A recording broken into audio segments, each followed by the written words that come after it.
bentuk ditukja Kangjeng Nabi tanda akhir zaman geus deukeut datangna Dajjal nomor kahiji masa cepet as-sanah kasyahri wa syahru kasab wa samakal yaum kasah as-sa'ah kal dakik atau daki makan itu. Nah, setahun ko sebulan, sebulan ko seminggu, seminggu ko sapoe, sapoe ko sajam, sajam masa kumaha okos melem daun korma anu garing. Perat beres. Perasaan urang di akhir zaman, engke cak Kangjeng Nabi perasaan manusia di akhir zaman geus deukeut datang Imam Mahdi, neta teh cepet jasa. Kuari geus hampir kabehan nyaritakeun cepet. Kahiji. Disusul kedua yang mukjizat Kangjeng datang ka kos kitu teh nyaritakeun masih kana ribuan tahun ku Kangjeng Nabi geus dicaritakeun. Di akhir zaman sabada terasa cepet ku kabehan zaman bakalna cuaca genjlong. Cuaca genjlong teh artina nu ngaran usim hujan, nu ngaran usim panas. Usim hujan diisi ku panas, musim panas diisi ku usum hujan, sehingga sulit bagi petani untuk menerka musim hujan iraha. Sebab terjelas hujan, teu diperkirakan bulan eta hujan baik. Teu diperkirakan bulan eta bakal teu hujan, teu diperkirakan bakal hujan, teu jadi genjlog waktu. Eta geus tereh deukeut Imam Mahdi datang. Nu paling deket engke setahun hujan teu eureun-eureun. Hujan beta mengacrek bae hujan ke eureun sajam 2 jam mendung deui hujan. Ke eureun sajam 2 jam 5 jam aya genep jam eureun teu hujan ke hujan deui ngacrek bae hujan. Ke aya 12 jam teh hujan berarti sapoe tapi mendung ke beuting na hujan atau peuting teu beurang hujan setahun kitu bae cuman eta hujan teh lain bitun nabat henteu ngajadikeun tatangkalan ongko hujan tapi gararing teu jaradi pepelakan nu melak naon bae ge biasana mun kahujanan nyembrung ieu mah malak garing teu jaradi. Nah lamun geus eta terjadi eta geus detik-detik terakhir bakal datang Imam Mahdi. Kuari mah kakarak datang ge ka hiji perasaan cepet zaman nomor kadua waktu geus ada ngagenjlog kuari. Musim hujan, musim panas. Mata Kangjeng Nabi masyaallah ieu mukjizat Kangjeng Nabi. Kula wasok mutalaahan ieu mukjizat pohara geus karang.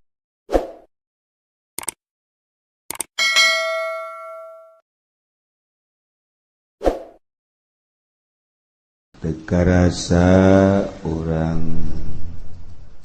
cicing di dunia ku betah-betahna sebab orang mah disebut nage keur molor.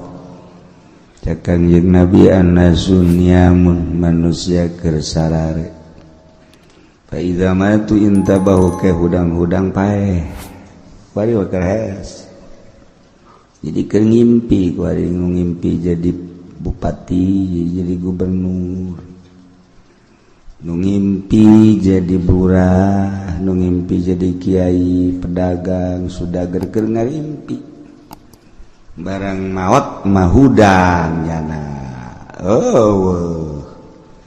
gubernur eueuh bupati eueuh camat eueuh lurah eueuh jang ngimpi tamah geusan barang maot mantap bisa rajul pangjore-jorena jelema anu intabaha ba'dal maut nu hudangna sabada maut pangjore-jorena jelema hudang-hudang kakarak maut hudang-hudang sabada dapat jore jasa jadi nu bagus wa kuari ieu urang hudang tempo ke alam barzah alam akhirat. Ieu urang kuari keur gigisik ieu kuari ngaranna ya.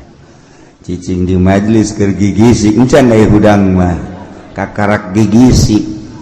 Haju kawudukan haju leuwih parah. Barang diuk di majelis lain hudang merongkol. Iya urang kuari keur gigisik karena kakarak dek hudang nempo ke alam itu. Nah, sabada ki musannif nyaritakeun tentang syarat jadi pemimpin jumlahna aya 10. Kahiji syarat jadi pemimpin teh kudu beragama Islam. Status muslim temenang kafir. Wa kudun mukallaf temenang budak letik temenang muedan. Ilu kudu urang merdeka temenang kasipatan kuroki amat hamba teberat. Opat jakaron kudu lalaki ulah cewek ulah awewe gesing hade lamun geus diulah berarti bakal namun dipilih nimbulkeun karusakan tur nu milihna doraka. Sing hade nu kamari pernah milih awewe kudu ditobatan. Oh cenah teh mah kiai meureunanan teh mah nu ulah ge cak kiai di kulon ulah ge imam salat awewe imam pamimpin mah teu naon sakeun oh kiai ongkoh nya maca kitab tilok berarti kiai si tilok baca kitab macana Quran. Lain kiai tahu kuyai munnya ge maca kitab ieu ta baca tazakaron. Cide kiai pan di negara urang mah lain negara Islam negara demokrasi sarua. Ketika urang berhadapan jeung masalah eta urang babagi supaya ulah terlalu jero teuing kasalahan urang. Geus masalah demokrasi nyeun kasalahan meleg-meleg atuh ulah keun beta mah nyeun aturanna demokrasi urang kuari mah ulah terlalu ketiban tangga jatuh ketiban tangga jadi rengse teman kayak gitu bara jatuh doang teu ketiban rada deres mah paling ringsek doang geus. Nah jadi urang ulah sadaja di negara demokrasi ulah dipilih awewe aja nyalametkeun diri urang bae. Geus aya kiai anu ngajakan oh kiai geus mangga jang kiai bae tah mangga. Nyebrang di jembatan Siratal Mustaqim kiai bae di ditu. Isya aing mah hiber. Geus beres. Ulah sok sia. Mejeuna ulah sok ka kiai badal kos kitu mah. Kiai kudu disoan badal kos itu. Geus sia goblok, kiai lebih goblok. Tolol tungtuna turut bejeun kiai. Aduh, ampun. Kelima kudu bangsa Quraisy maksudna aya benang merah jalur kepemimpinan kudu boga jiwa pemimpin. Mun teu boga jiwa pemimpin rusak negara acak-acakan. Kagenep adlan kudu nu adil benar-benar teu mementingkeun diri sendiri nyana siap untuk membangun bangsa jeung negara aya tanda-tanda keadilanana sebab kadele kurang hiji mun naik mobil kacana tilok ditutupan mana coba teangan pemimpin anu teu nutupan kaca moal aya dua mun boga rokok nyana teh kadele masyarakatna hayang ngarokok kajen teuing nyana teu ngarokok rokona dibikeun ka masyarakat tah eta kan ngeunaheun kana hatena menang we satahun pajakna dicokot rokok dibikeun pajak dicokot blon nu jelas kudu adil urang ngangan adil hese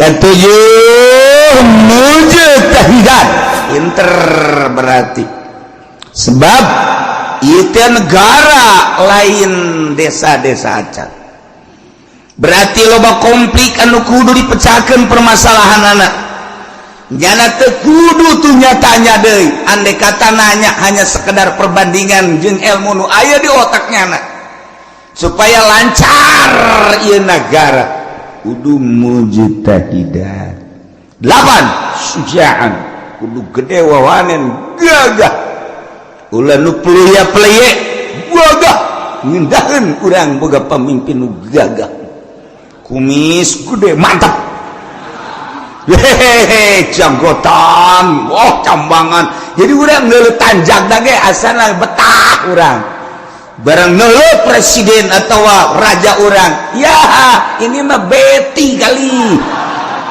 kumisan janggotan sama ulah datang ke kos itu bagus mun kunjungan ke Arab bisa didumling gitu. Sujan kudu nu gagah 9 zaroin yang kaharep sing ada yang kaharep si ayang ke kaharep jang diri orang bae salametkeun tanggung jawabna ke di akhirat tenang maka ditanya engke ieu mah nu geus mah geus bae geus tanggung ka neraka geus geus mah geus ieu mah endek bae endek nah deuleu ku urang mana nu gagah lalaki geus menaya wae ulah lalaki nu gagah pinter eta nu dipilih ku urang kajen nyalametkeun diri urang bae eleh menang sabodok aing mah geus sakitu tak pemikiran aing teh ya lantaran engke ditanya di akhirat kumaha gitu 9 zaroin ngabogaan pemikiran nu luas wawasan anu jero nu luas sebab negara 10 boga bedengan sempurna debeluan sempurna ucapanana sampurna hartina teu balelo ulah ro jeung al sarua cadel ngaranna mal beres atuh ro jeung lam kudu beda ro lam lamun akur engke teu bisa sifat anu wajib di Allah kesifatan ku sifat basol basor basol ro basol empatnya naon cadel jadi basol ro lain l untungnya dikurangan sifat wajib di Allah sifat baso pan baso aing re teu bisa lam salah mending baso kan jadi salah tuh gitulah persyaratan jadi pemimpin Imamul A'zam presiden raja atau di bawah dunah yakni gubernur bupati camat lurah termasuk RT itu teh raja RT teh sakarajaannya anak sa RT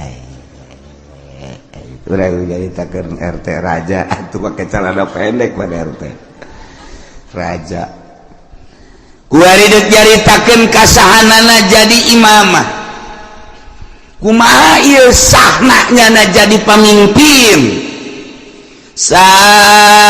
seseorang anu memenuhi persyaratan 10 tadi sesuai dengan kriteria anu tadi nyana bisa sah memimpin bangsa kutilu perkara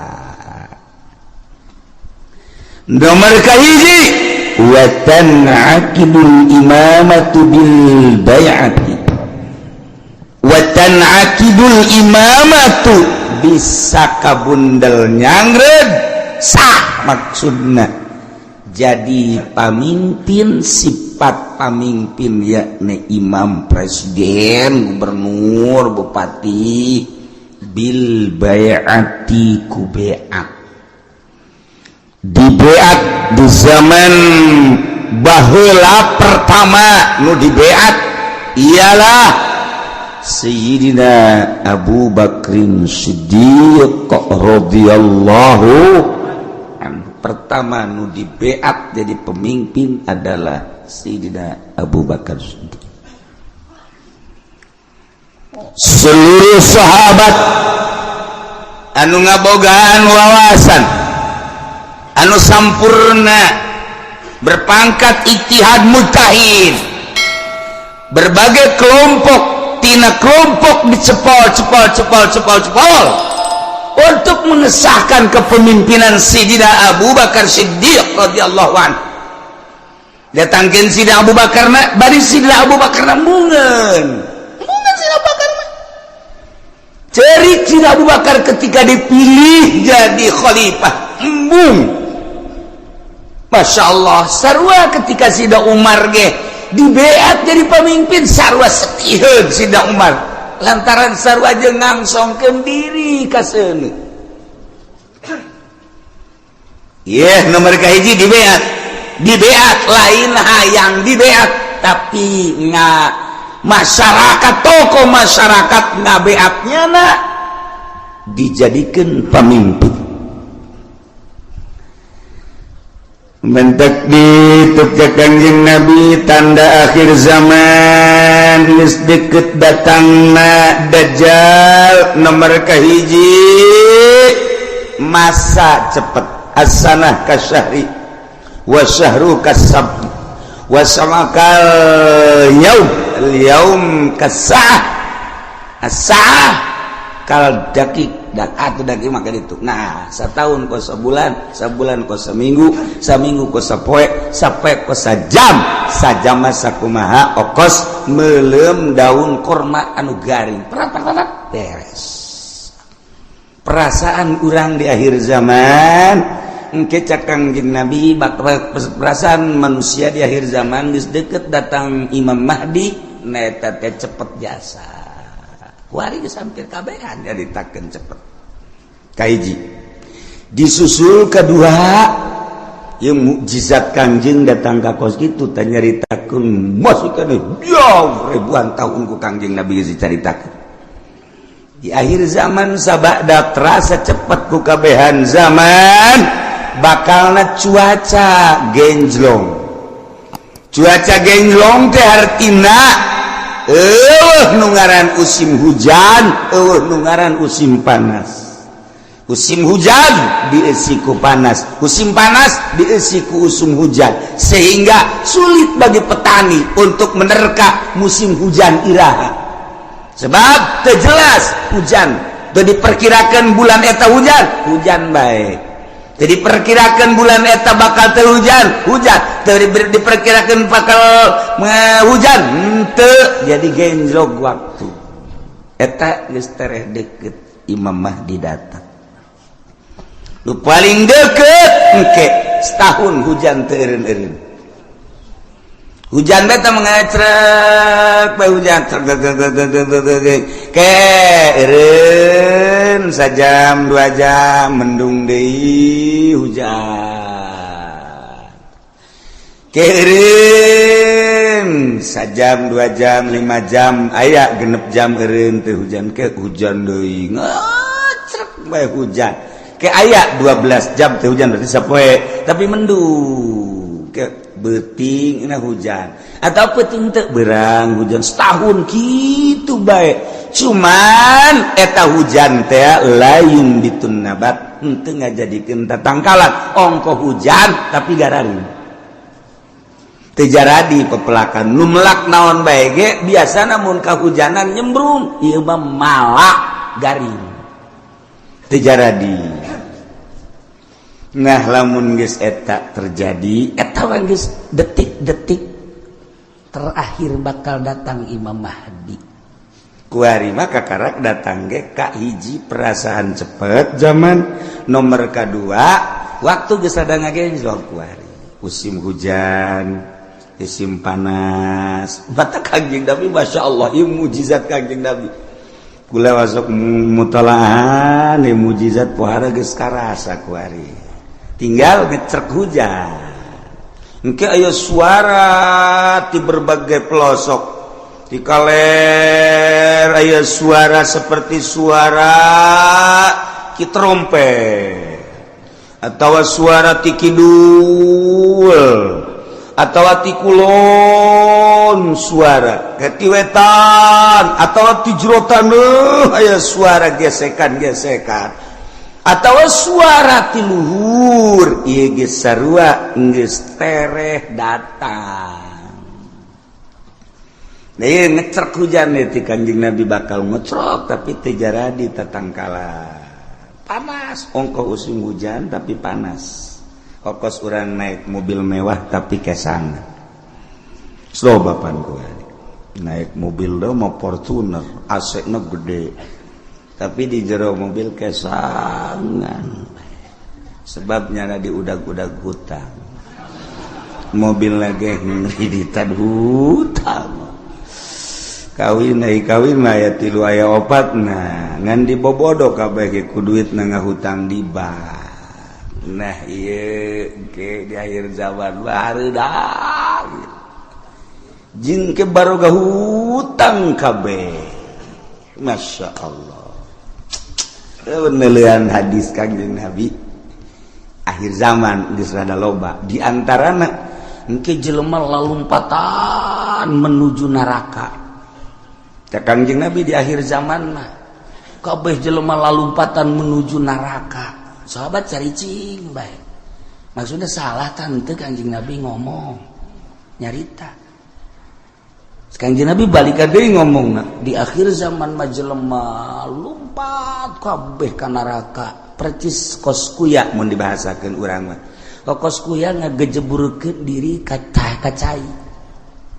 Kuya di luhur aya naon bae gerbek dus kuya maka cai aya naon gerbek dus tak ieu masyarakat manusia di akhir zaman percis kos kuya nyalametkeun diri ka cai ieu ge lalumpatan ka neraka jadi ngagejebur-jeburkeun maneh ka neraka di akhir zaman mah sahabat tetep masih culak cileuk keneh wae masa sih cak hatena neraka kan seuneu jelema kudu gajeburkeun ka seuneu. Ima jelemana meureun teu normal di akhir zaman teh wae mah Kangjeng Nabi salah ye, masih didengekeun bae ku sahabat. Asana meureun aya kekeliruan ieu Kangjeng.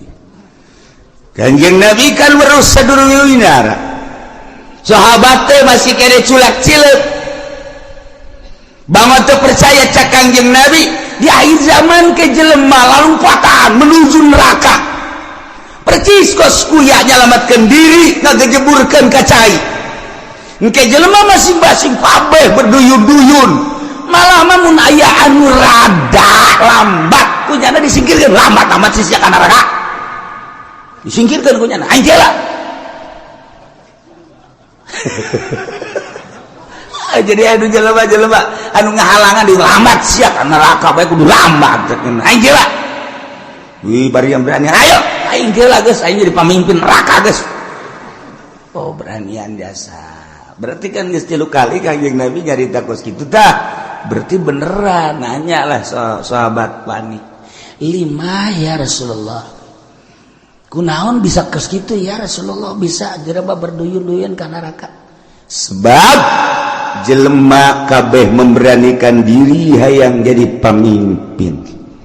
Mendaftarkan diri hayang jadi kepala desa, mendaftarkan diri hayang jadi bupati, mendaftarkan diri hayang jadi gubernur, mendaftarkan diri hayang jadi presiden, hayang jadi menteri, eta ngaranna menuju neraka jahanam. Ya Allah, ya Rabbi, urang lamun ngomong kos gitu pan bupati dah kiai di bisaan. Tok sama kos gitu mah. Sia aing mah keur ngaji, sia dek ngadengekeun teu kaji. Jai mah ngaji ge ieu bangsa jeung jelema nu kos ka dieu be nu laletik aing. Muga dia mah teu kudu ngaji geus, sia jeung Kiai Golkar bae ka ditu. Aing mah keur nyaritakeun akhir zaman. Mun teu percaya datang bae dibere kitabna baca ku sia. Iya, itu bisa cenah macana. Emang sia mah ciri neraka teu bisa maca kitab. Ya anu ahli surga mah bari sama maca kitab. Waduh, cak mah di majelis makan aing henteu. teu ge pandai ngadengekeun. Pamimpin mana kuari nu daek ngadengekeun ngaji nu bener? Deuleu sa Indonesia. Ayo teangan camat nu daek ngaji nu bener. Sugan aya di Pandeglang mah, sugan aya di Serang mah. Coba sugan aya bupati nu daekeun ngaji nu bener. Nu bener ieu mah maksudna ngajina nu bebeneran Al-Qur'an jeung hadis beneran. Ya, ceuli aing sumpungkeun. Asal aya bae ge. Mana gubernur? Ieu mah ngaji bae heula ulah ngalaksanakeun ngaji nu bener mana? Mana? Eueuh, mantak aing ngomong kos kitu teh, bibisaanan sama kiai. Ya tuh aja nih bibisan aing.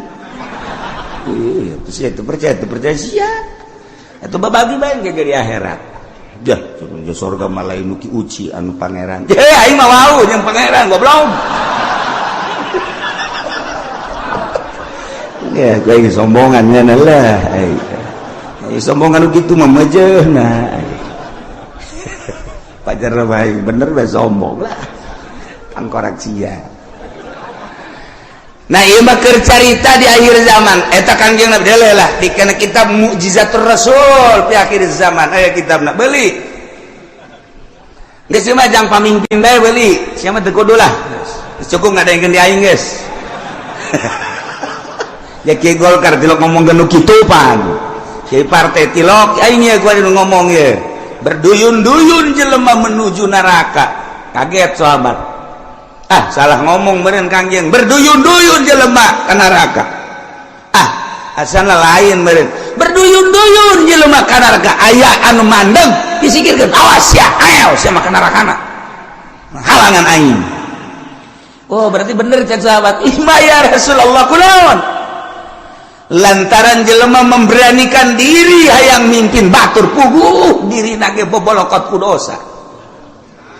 Dek mimpin batur pan di zaman Kangjeng mah asal aya nu hayang me nyekel bendera memimpin perang ulah cek Kangjeng Nabi berarti aya goron di balik mimpin perang aya keinginan nu tersembunyi di jerona ada udang di balik.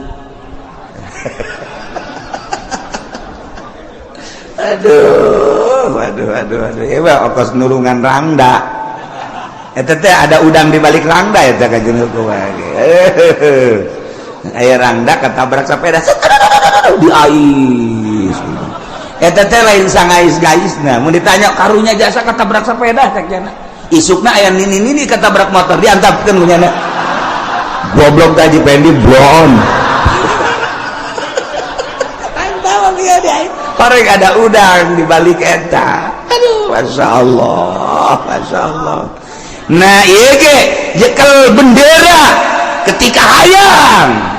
Teh cek Kangjeng Nabi. Aya goron ketika embung karak ya. Masya Allah mulus berarti. Nah, jelema di akhir zaman teh anu memberanikan diri hayang jadi pemimpin, berarti nyana keur lumpat menuju neraka jahanam. Jelema anu dagang di akhir zaman mah berarti jelema anu siap ka neraka nu dagang ge. Sahabat kaget ge pan ka dagang-dagang atuh. Kaget sahabat ge pan ka dagang-dagang kunaon? Sebab di akhir zaman mah eueuh anu teu riba. Dipikir aja berarti menuju neraka kabeh. Eta geus deukeut tamatah geus kos kitu mah geus deukeut jasa. Nah, geus cerita akhir zaman. Tanda-tanda akhir zaman kasatu waladi zina, tanda akhir zaman teh mabok, tanda akhir zaman teh kitu sarik maling, kabehan maling, geus puguh masyarakat maling HP, maling sepeda, maling motor, maling mobil, atuh jadi negara ge maraling beda ngaran doang, jang masyarakat mah maling, jang di luhur mah korupsi beda ngaran. Urang lembur teh nyahoan korupsi pajar lain maling.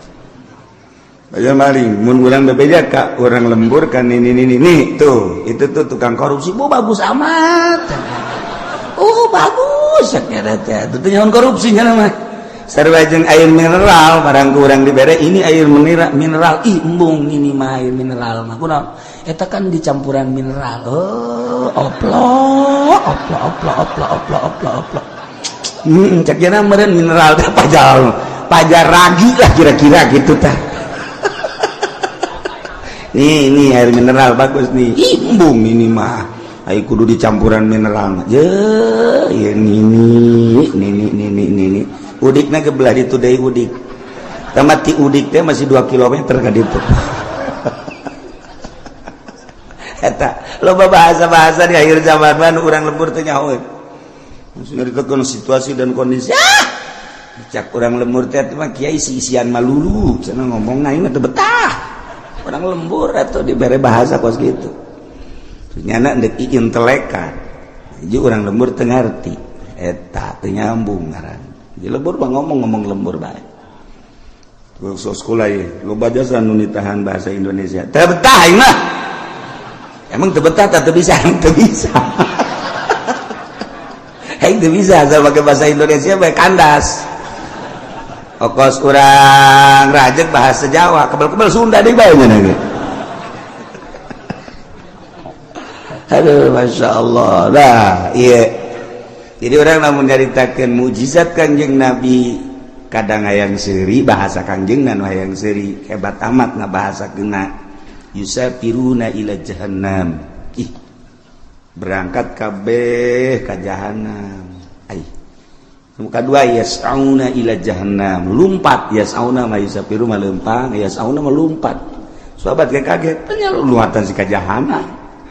Orang bener siaulah yang serikeun pamimpin lumpat ke jahanam nu tadi kadua pedagang ge orenganan lalumpatan ke jahanam nomor katilu cak Kangjeng Nabi di imah bae ge tetep ke jahanam bae yeuh ajeuna mah kabehan tah bupati rada lega bae tadi masa kaing doang cak bupati jeung gubernur sia ge sarua ayo atuh berjamaah lah 5 ya Rasulullah kunaon make jeung di imah bae ge sebab di jero imah ge teu kaluar tina maksiat di jero imahna di jero kamarna nyieun kamar deui di jero kamarna nyieun kamar deui dipoekan tetep maksiat bae Allah Karim sebab apa di jero mainnya geus bisa make jaringan internasional senajan di jero kamarna di kamaran deui kamarna dipoekan tapi nyana bisa nempo Hollywood di jero kamarna di kamaran deui dipoekan tapi nyana keur aya di Hollywood ya Allah ya Rabbi Masya Allah pindahkan keur aya di California Masya Allah pohara ya Allah jauh teuing lah ke California mah pencet deh Texas woi cek ini eta sih negara mana ulah loba omong nih nini mah nini bae nyahona paling ge bojong bae kendal dan nyahona bangsa nu karari itu bae teketos bae geus nyahona kadinya bae pugu di bojong geus sareng di Texas kuari mah eueuh nu teu akur kuari kahirupan di Amerika jeung di Citra aja atuh beda kahirupan di California jeung di BSD aja teu beda saeutik-eutik can akur sok deuleu naon eueuh kuari di BSD lamun di Amerika urang ningali minuman bebas urang turun di pesawat di Abu Dhabi minuman ti mimiti segede cinggir datang ke segede awak minuman haram aya digelar di Abu Dhabi, cek urang ieu negara Islam nama ieu, tapi pan minuman pohara. Meuli urang roti di dinya, pet nu belah ditu belah kulon nyelempet dibuka. Aya gambaran jerona. Roti. Kula gitu bebejakan nu sejen kula doang eta. Geus aja mareuli. Roti, meuli roti garing belah ditu belah ieu kan minuman tuh. Wow, barulut tempat tadi di Abu Dhabi. Cek ulah teh meuli roti belah ditu tah. Nah. Meuli detik sagede korma sugalana naon teh. Dibeli buka aya gambaran. Sia seuri emang ngarti tah naon sih? Maksudna aya gambaran teu make calana sia. Geus ditutupkeun deui ku kula lah. Dia kang banjang bawaan ka imah.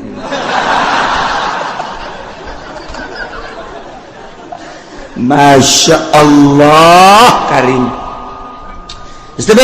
Beres. haji cari tanah kan aya ngarokok kan temenang ngarokok bebas ayalah tempat-tempat di bandara teh di itu hiji dia ya karena ada sepi di dia ya ulah asup kadinya keur asup mah kula sorangan menang meureun menit brus urang baru le datang marah ke calana make sakit ya aing betah ya cek perlakuan ngalakukeun nu teu senonoh di jero dihareupeun manusia geus biasa kaluar we kula masyaallah karim eta di Abu Dhabi kos kitu di Abu Dhabi encan di jerona eta kakarak di bandara masyaallah karim encan di Amerika na encan di Inggris encan di Jerman di Prancis teu kudu jauh-jauh di urang emang kumaha gitu masyaallah tanyakeun ke kacamat gitu pan nanyakeun kacamat berarti rahasia geus teu kudu nanyakeun ka urang lembur kacamat camat anu gaul tapi camat saha itu jauh kalau waktu jauh gitu jauh jasa 1, 2, 3, 4 camat nu gaul nu sok biasa kapan di satelit terus ya mah semuanya satelit tadi mana dasar lembur sih mah kampungan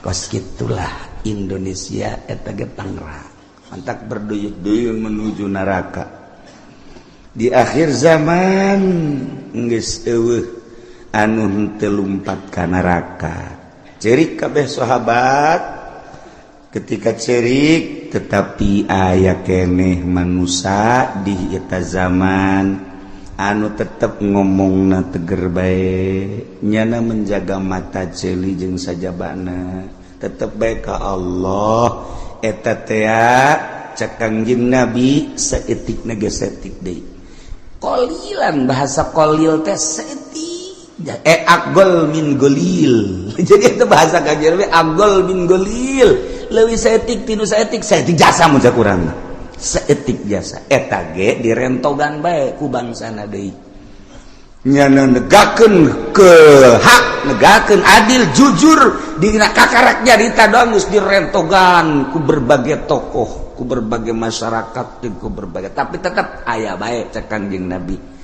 datangkan ke Imam Mahdi turun datang ke Dajjal aya we hiji mah setiap negara kabupaten dibere ku Allah hiji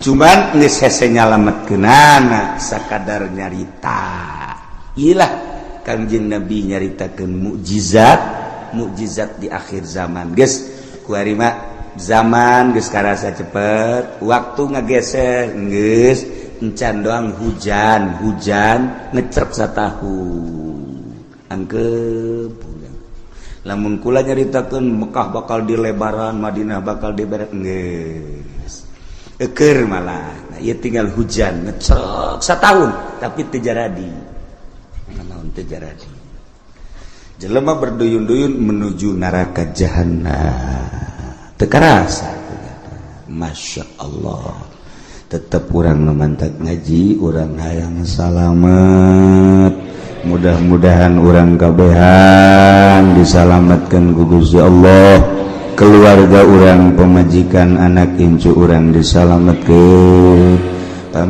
pamimpin urang geja eta mah ku nafsuna ieu ketika nyana ngaragap nurani nama tetepnya lagi ceurik sarua bae hayang salam mudah-mudahan diberi babalik pikir kemudian nyana bisa ningali ke arah anu salamet amin ya robbal wa tanakidul imamatu bisa sah jadi pamimpin jadi presiden bil bai'ati ku di bai'at wal asahu nurutkeun cekal asah bai'atu ahlil hilli wal iqdi saha minal ulama'i war ru'asa'i wa wujuhin nas alladzina yatayassaru ijtiba'uhu artina nu milihna henteu kudu keseluruhan negara nama bentukna khalifah tapi praktek memilih nama bai'at kulantaran bai'at teh aya bai'atu ahlil hilli wal iqdi berarti aya pemilihan demokrasi sebab ketika harita nu hendak dipilih diangsongkeun tilu tokoh lain bae Sidina Abu Bakar Siddiq aya tilu cuman nu dipilih Abu Bakar Siddiq berarti kan hampir mirip secara demokrasi pemilihan dipilih biasa. Nah ieu keur carita memilihna wal asau bai'atu ahlil ilmi wal ikdi henteu kudu keseluruhan masyarakat nu buta dituntun nu torek dituntun nu nini dituntun teu kudu. Jadi dipilih per desa sabaraha nu boga wawasan untuk maju. Lamun sakecamatan sabaraha desa pilih per desa teh mun sadesa aya 18.000 manusia kemudian diperkecil deui ku ari mah di kitu naon ngaranna dipekarkeun jadi 8.000 atau 7.000 per desa eta nu 7.000 tingali per kelompok-kelompokna sasi nu boga wawasan untuk maju ieu teh jang keselamatan bangsa jeung negara ahli hilli wal ibdi. Geus ulama nu milihna ulah diberean duit di umrah-umrahkeun supaya manehanana milih segala dibere motor dibere mobil aduh eta mah sogok menyogok ngaranna. Lamun aya kiai nu narima sogokan ti pemerintah sogokan ti jelema-jelema nu endek calon eta berarti kiai keur lumpat nerleng bae dek menuju neraka jahanam. Teu kudu ese dengan kiai kos gitu. Lamun aya jelema kiai dek milih pemimpin tapi jana menerima sogokan ti partai, ti ketua, ti kandidat, berarti eta kiai keur ninggalkeun masyarakat dak menuju neraka jahanam. Tinggal kukula ada ditanya, aya eueuh kiai na kos gitu. Aya. Lamun aya pang nyebutkeun saurang. Coba ulah isin-isin saurang be di Tangerang be teu kudu ka sarang-sarang Tangerang aya weh aya urang pasar Kemis aya weh sia mah aya bae kagak deketan ka Cilomok sia sia mah ka aing meureun ka jeung kuku mah ge dasarna sia mah ekstrim.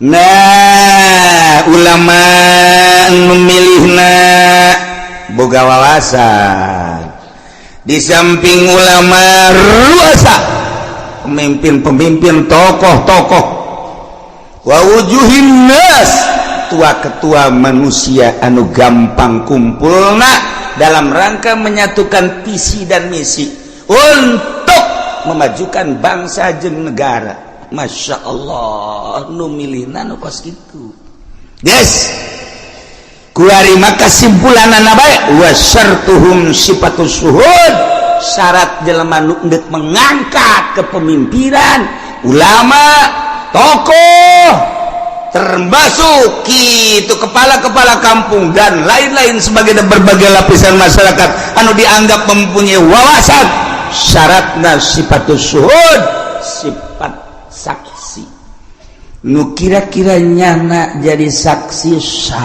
sah berarti kasifatan minal adalah wa gaya nu milihna kira-kira santai jadi saksi sah berarti ngabogaan sifat adalah eta jadi henteu sakabehna ieu mah kabeh kita milih nu embung dibere duit anu embung ge dibere mobil keuna ngeungkeun milih ka ditu dipaksa karana eta kos kitu mal beres satungtung pemilihan umum model kos kitu nagara ulah diharapkeun kudu beres satungtung kiaina nu endek ngararapih ngabantuan jangan luruskeun nagara nyana ngabutuhkeun kana sogokan keneh ieu mal beres nagara nyana nu sok pidato oh arosyu wal naon gara-gara dituna